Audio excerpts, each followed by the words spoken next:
नमस्कार दोस्तों, हमारे YouTube चैनल ऑटोमोटिव सॉल्यूशन में आपका स्वागत है। आज का जो मेरा कंप्लेंट का गाड़ी आया है रेनो का क्यूट गाड़ी है और इसमें प्रॉब्लम है इंजन चेक लाइट का। ये जिग जैग लाइट और OBD लाइट आ रहा है, जो कि आपको मैं दिखा देता हूँ। ये वाला OBD लाइट और मेरा ये जिग जैग लाइट आ रहा है। तो ये क्या, ये कस्टमर का प्रॉब्लम, मिसिंग प्रॉब्लम। तो मिसिंग भी कर रही है गाड़ी, तो वो चीज़ चेक करते हैं। तो सबसे पहले बिना समय गवाए हुए मैं गाड़ी को स्टार्ट कर रहा हूँ और देखते हैं कि कस्टमर का प्रॉब्लम है या नहीं है एक्चुअली। तो मैंने लगा दिया है इसके अंदर, मिसिंग कर रहा है, आप देख सकते हो। चेक लाइट भी आ रहा है इसके अंदर। तो इस प्रॉब्लम को हम फाइंड करते हैं कि क्या प्रॉब्लम है। तो सबसे पहले चेक लाइट को चेक करने के लिए कि ये किस चीज़ का है, उस चीज़ के लिए मेरे को स्कैनर लगाना पड़ेगा। तो मैंने स्कैनर लगा दिया है, आप देख सकते हो। और मैं एक्सीलेट भी कर रहा हूँ इधर से। तो आप देख, तो मिसिंग कर रहा है गाड़ी, ऐसे वर्बली नहीं दिखेगा। वो लाइट भी चला गया है, आप देख सकते हो। तो ये मेरा प्रॉब्लम है, कभी आ रहा है कभी जा रहा है और मिसिंग कर रहा है। तो इस केस को फाइंड करते हैं कि क्या प्रॉब्लम है। मेरा गाड़ी मिसिंग कर रहा है, वाइब्रेशन आप देख सकते हो। मैं गाड़ी का काफ़ी वाइब्रेशन हो रहा है, तो मिसिंग हो रहा है। फिर लाइट आ गया। तो मैंने स्कैनर लगाने के बाद में मेरा जो DTC आया है वो मिसफायर सिलेंडर 3 नंबर का है। तो 3 नंबर मिसफायरिंग से रिलेटिव केस को कैसे सॉल्व करते हैं वो आज मैं इस वीडियो में दिखाऊंगा आपको। तो मैं आपको इस वीडियो के माध्यम से जैसे कोई भी सिलेंडर मिसफायरिंग होता है उस केस को कैसे सॉल्व करना है, सबसे पहले स्कैनर लगाना है, स्टेप बाय स्टेप बताऊंगा मैं आपको। तो स्कैनर लगा लिया है मैंने। स्कैनर लगाने के बाद में जो DTC मिला है मेरे को, 3 नंबर सिलेंडर मिसफायर का मिला है। और जो गाड़ी के अंदर जिग जैग और ये चेक लाइट आ रहा है और ब्लिंक भी कर रहा है। तो जब भी ये कोई भी ऐसी गाड़ी हो क्यूड वगैरह, तो उसमें ये जिग जैग लाइट आए और ये ब्लिंक करे और मिसिंग करे, एक्सीलेटर करने पे मिसिंग करे, तो इस केस में हमें स्कैनर लगा के डायग्नोस DTC प्रोसेस को फॉलो करना है। तो ये मेरा लाइट आया हुआ है और बाहर का वीडियो मैं दिखा देता हूँ कि कैसा मिसिंग कर रहा है मेरा गाड़ी। तो बाहर दिखा सकता हूँ मैं आपको, क्योंकि मिसिंग कर रहा है। कोयल वगैरह कनेक्ट वगैरह मैं फोटो दिखा देता हूँ, मेरा लगा हुआ है। मैं कभी भी हमेशा रियल वीडियो बनाता हूँ, आप देख सकते हो। कोई भी कनेक्टर वगैरह निकला हुआ नहीं है और कोई एडिटिंग नहीं करता मैं इसके अंदर, जो रियल होता है उसी पे काम करता हूँ मैं। तो ये मेरा प्रॉब्लम है, तो मैं इसको फाइंड करता हूँ। तो इसको सबसे पहले मैं प्रोसीजर निकालता हूँ कि क्या प्रोसेस फॉलो करना है। तो सबसे पहले स्कैनर का बता दिया मैंने आपको। 3 नंबर सिलेंडर के लिए मेरे को इग्निशन कोयल और स्पार्क प्लग चेक करना है। तो गाड़ी को ऑफ करके मैं अपना प्रोसेस डायग्नोस शुरू करता हूँ। सबसे पहले मैं अपना कनेक्टर निकालूँगा।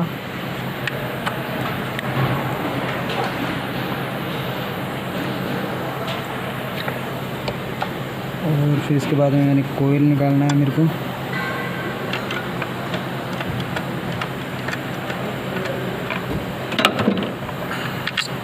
मैं अपनी कोयल निकाल देता हूँ, उनकी क्या कंडीशन वो भी मैं दिखाऊंगा। तो कोयल का पहले सबसे पहले कोयल को चेक करते हैं कि क्या कंडीशन है। कोयल को ओपन कर लिया है। जो इसका ये सेल है थोड़ा सा मॉइस्चर आ रहा है, आपको दिखा रही और चलेगा, ज़्यादा नहीं है। कोयल तो मेरा सही लग रहा है। तो नेक्स्ट मैं जो डायग्नोस करूँगा वो उसका प्लग ओपन करूँगा और आपको वो कंडीशन भी दिखा देता हूँ सिलेंडर की भी, कि इसमें सिलेंडर में कुछ है तो नहीं। आपको सिलेंडर का कंडीशन भी दिखा देता हूँ और मैं इसको ओपन करूँगा। इससे दिख नहीं रहा है, विजिबिलिटी दिखा है। इसको ओपन करूँगा, फिर देखूँगा क्या कंडीशन है। सबसे पहले मैं स्पार्क प्लग ओपन करूँगा। रोटी लगा दिया है, इसको मैं ओपन करूँगा। तो मैं एक बार इसका निकाल के दिखाता हूँ प्लग का क्या कंडीशन है। प्लग की कंडीशन दिखा देता हूँ मैं आपको। प्लग तो आप देख सकते हो मेरा नया डल गया है, मार्केट से नया डाला गया है। कंडीशन ओके है। एक बार इसको मल्टीमीटर से चेक कर लेता हूँ। तो मैंने स्पार्क प्लग भी नया ले लिया है और कोयल भी न्यू ले ली है। तो मैं बस ओपन करके दिखाता हूँ आपको। ये एक बार न्यू इंस्टॉल करके मेरे को देखना पड़ेगा कि क्या कंडीशन है और उसके बाद में फिर नेक्स्ट स्टेप करना पड़ेगा। तो 1 बाय 1 एक एक पार्ट लगा के चेक करना पड़ेगा मिसिंग से रिलेटिव, क्योंकि कुछ भी हो सकता है इसके अंदर। स्पार्क प्लग भी ख़राब हो सकता है, इग्निशन कोयल भी ख़राब हो सकती है और नेक्स्ट मेरा इंजेक्टर भी चेक करना पड़ेगा मेरे को। और पावर से रिलेटिव वो भी चीज़ें हैं वो भी मैं चेक करूँगा। सबसे पहले मैं एक बार स्पार्क प्लग और कोयल इंस्टॉल करूँगा और उसके बाद मैं अपना पावर सप्लाई भी दिखाऊँगा आपको उस पर कोयल के अंदर कि आ रहा कि नहीं आ रहा। तो पहले सबसे पहले आपको मैं वही दिखा देता हूँ पार्ट रिप्लेस करके। दोनों पार्ट ही मैंने निकाल लिए हैं। ये मेरा स्पार्क प्लग न्यू है और पहले मैंने क्या स्पार्क प्लग खोल लिया था, नहीं मैं आपको सबसे पहले वोल्टेज दिखा था तो थोड़ा सा मिस हो गया। तो मैं पहले अभी ये कोयल और स्पार्क प्लग लगा के चेंज करूँगा क्योंकि आउटसाइड CNG फिटमेंट है। तो मैं एक बार इसको कोयल और स्पार्क प्लग रिप्लेस करूँगा और उसके बाद मैं आपको दिखाऊंगा कि मैं सप्लाई भी आ रहा नहीं आ रहा, इंजेक्टर कनेक्टर पे भी दिखाऊंगा और आपको मैं उस पर भी दिखाऊंगा इग्निशन कोयल के कनेक्टर पे भी, क्योंकि मेरा 3 नंबर सिलेंडर मिसफायर दिखा रहा है। तो आइए इसको मैं इंस्टॉल करता हूँ। तो मैंने इंस्टॉल कर दिया है और मैं कोयल भी इंस्टॉल करना चाह रहा हूँ। कोयल भी इंस्टॉल करूँगा।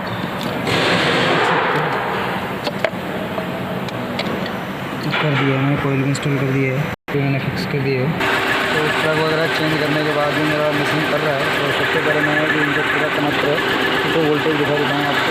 मेरा प्रॉपर वोल्टेज आ रहा है इंजेक्टर का जो 3 नंबर का है उसको प्रॉपर वोल्टेज आ रहा है। तो अभी भी मशीन कर रहा है तो पावर तो इधर सही आ रहा है।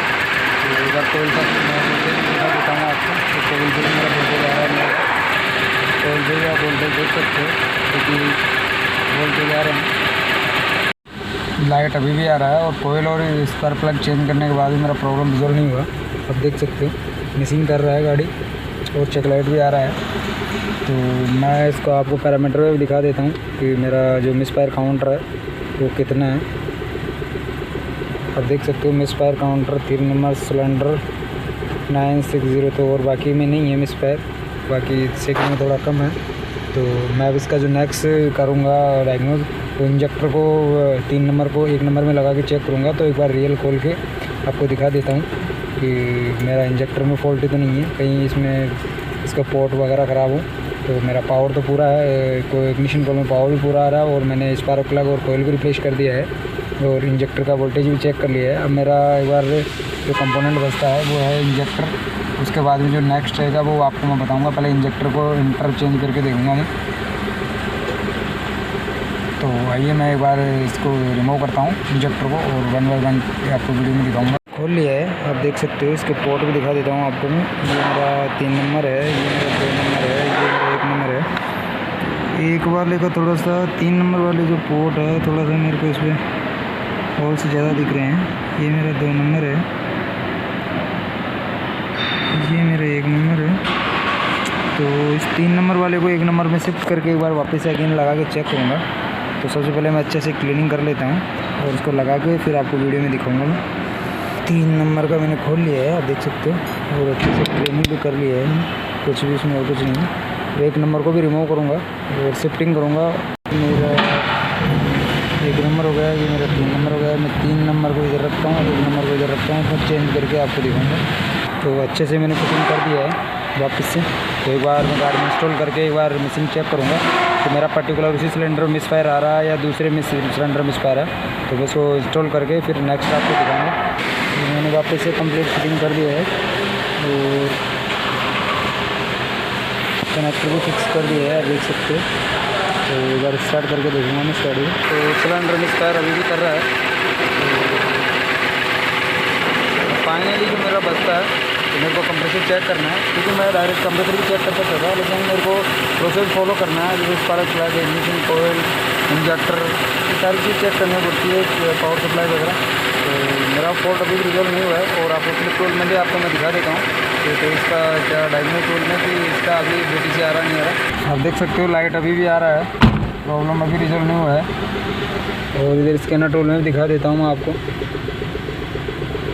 इधर लाइट आ रहा है, स्कैनर थोड़ा सा चल जाए तो लाइट तो मेरा अभी भी आ रहा है। आप देखो 3 नंबर सिलेंडर में जो मेरा लास्ट प्रोसेस बचता है वो 3 नंबर सिलेंडर का कंप्रेसर चेक करना है, क्योंकि गाड़ी अभी किलोमीटर कम करा रखे हैं कस्टमर ने, एक्चुअल ज़्यादा चली हुई है। तो मेरा लास्ट फाइनल रहेगा कंप्रेसर चेक करना। आपको किलोमीटर भी दिखा देता हूँ कि कितनी चली हुई है, कस्टमर कम करवा के लेके आया है। तो एक बार मैं दिखाता हूँ आप। तो इसमें भी कम करवा दिया है इसने, किलोमीटर 38,000 ही चला हुआ है ऑडोमीटर रीडिंग, 38,645 में भी इतना दिखा रहा है।